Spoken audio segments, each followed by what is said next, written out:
Bismillahirrahmanirrahim. Assalamualaikum warahmatullahi wabarakatuh. Saling mengenal. Bahasan pertama kita dalam problematika ta'aruf sampai pada akad nikah adalah ta'aruf, yakni saling mengenal. Bagaimana ketika seseorang ingin memperkenalkan dirinya, baik itu kemudian melalui CV ataupun perantara, begitu pula kemudian yang menjadi calon pasangannya. Inilah sejatinya substansi dari ta'aruf, yang sebelumnya tidak saling mengenal, kemudian saling mengenal. Teman-teman sekalian, para jamaah yang mencintai sunnah dan dicintai oleh Allah Azza wa Jalla, satu hal yang perlu untuk kita dudukkan bersama dalam pembahasan ta'aruf adalah bagaimana mengawali dengan niat yang baik. Karena ta'aruf adalah bagaimana langkah awal dari sebuah proses kebaikan. Jangan sampai ketika kemudian di awal niatnya sudah salah, di awal ia hanya ingin menjadikan ta'aruf sebagai khilah, sebagai sebuah strategi untuk kemudian yang awalnya terlarang menjadi boleh. Misal, ketika seseorang ini ingin berinteraksi dengan lawan jenis via chatting kah, atau mungkin langsung tatap muka, atau bagaimana mungkin mendatangi ketika ke rumah yang bersangkutan dengan orang tuanya. Mungkin ketika ia dalam rangka yang bukan ta'aruf, dia merasa rikuh, dia merasa sanksi, dia merasa tidak enakan, tapi kemudian dia jadikan ta'aruf sebagai tameng. Ayo kemudian kita keluar, ayo kemudian kita ngobrol, ayo kemudian kita chatting, ayo kemudian kita saling ketemu di rumah saya atau di rumah Anda. Ia jadikan ta'aruf ini sebagai tameng, yang sebelumnya kemudian dia tidak boleh saling menatap, dia tidak boleh saling berbicara, dia tidak boleh kemudian di sana menikmati wajahnya, maka ia kemudian lakukan itu semua dengan dalih ta'aruf. Ini adalah akibat yang muncul ketika seseorang tidak dengan niat yang baik. Maka jadilah kemudian di sana istilah Abu Nazar. Jadilah kemudian dengan istilah orang yang suka nazar tapi kemudian selesai tanpa kabar. Nah, ini poin yang pertama. Adapun berikutnya adalah tentang kriteria. Karena saat membahas tentang ta'aruf tentu saja harus kemudian kita jelas siapa yang hendak kita kenal, siapa yang kemudian kita hendak kenal untuk lebih lanjut, bagaimana kemudian kepribadiannya dan bagaimana kita membuka kepribadian kita kepadanya. Dari sudut pandang perempuan, maka pastikan bagaimana yang kemudian mengajak ta'aruf kepada Anda adalah orang yang punya bekal agama kuat. Inilah sejatinya yang kemudian ditanyakan kepada Hasan ibnu Ali radhiyallahu anhuma.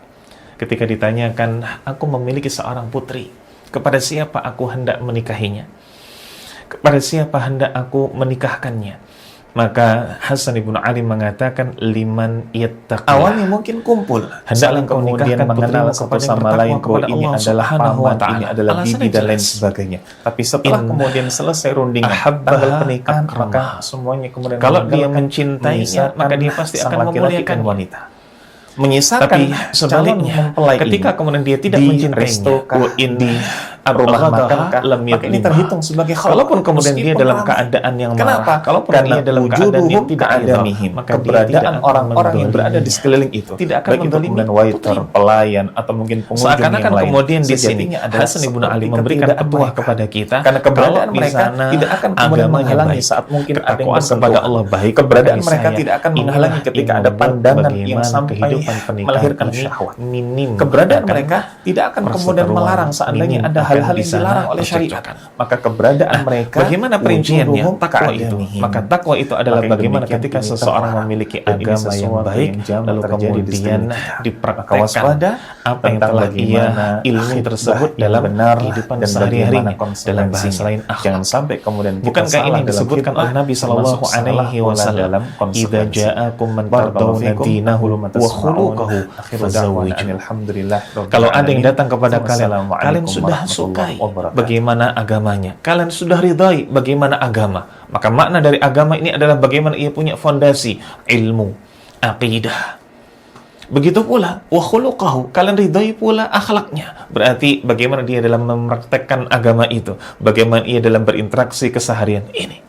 Fazawwiju, maka nikahkanlah.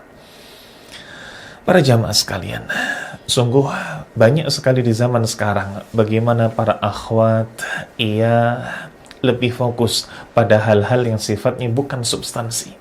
Ia lebih fokus bagaimana kemudian paras dari calon mempelai laki-lakinya.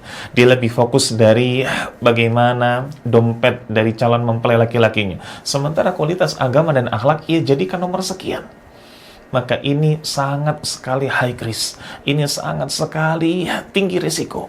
Mungkin ia akan dapatkan itu kenyamanan, ketenangan, kebahagiaan, tapi di awal. Tapi bagaimana kemudian menjalani prosesnya? Silakan tanya kepada orang tua kita. Apakah kemudian yang paling menenangkan dan menenteramkan dalam kehidupan rumah tangga? Apakah paras dari wajah? Ataukah kemudian dompet? Betapa banyak kita dapati paras yang lupawan, tapi kemudian ia melukai hati istrinya, bahkan KDRT. Berapa banyak kemudian di sana, ini dompet yang tebal, tapi kemudian sang istri penuh dengan luka di dalam hatinya. Ia penuh dengan trauma dan lain sebagainya. Maka agama dan akhlak inilah kunci. Dan bagaimana dengan tanggung jawab? Tanggung jawab sejatinya adalah buah dari akhlak itu sendiri. Karena ketika Nabi Shallallahu Alaihi Wasallam menyampaikan bagaimana sebuah pesan kepada para sahabat yang hendak menikah, maka beliau Shallallahu Alaihi Wasallam mengatakan, antu ta'imaha idza ta'imta wa antaksuha idza tasaita. Engkau beri ia makan kalau engkau makan, engkau beri ia pakaian kalau engkau berpakaian. Dan apa poin setelahnya? Wala tadribil wajah. Jangan kemudian engkau pukul wajahnya. Wala tuqabbih. Jangan pula engkau cela ia. Wala tahjur illa fil bait. Dan jangan pula engkau boikot kecuali di dalam rumah saja. Maka ini menjadi sebuah poin. Bagaimana ketika Nabi Shallallahu Alaihi Wasallam memberikan pesannya kepada para sahabat yang hendak menikah. Tanggung jawab nafkah terkait dengan bagaimana makanan, pakaian, ini sesuatu yang tidak terelakkan. Maka ini dibahasakan oleh para ulama, inilah bukti bagaimana seseorang dalam mempraktekkan agamanya. Bagaimana ketika dia mempraktekkan agamanya, ia tunjukkan itu dalam akhlaknya. Dan di antara akhlaknya adalah tanggung jawab. Bukan hanya sekadar dia tidak KDRT. Wallahu a'lam bishawab. Ini yang bisa kita sampaikan. Barakallahu fikum. Assalamualaikum warahmatullahi wabarakatuh.